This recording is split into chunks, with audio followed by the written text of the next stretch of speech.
Ay. Good afternoon. Maikukwento ako. Grabe ang tawa ko. Alam mo, ang aga kong natulog kagabi. Mga alauna siguro yun. Or what, 12 something. Nagising ako ng alas 3. At nakatulog ako balik alas 6. Then nagising ako ulit. Kamusta naman yun? 10:30 na. Basta ang grabe ang madali ko. Ito pa naman si Lola talaga. Ang hirap-hirap gisingin. Tapos late na ako nagising. Oh my God. Buti na lang talaga. Parang may nahulog ba inano ni Lolo. So, nagulat ako. Ayun, nagising ako.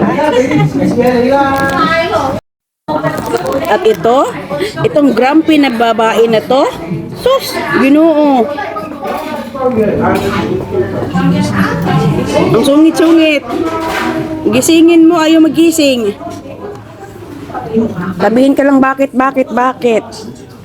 Bakit daw siya gigising? Saan daw siya pupunta? No.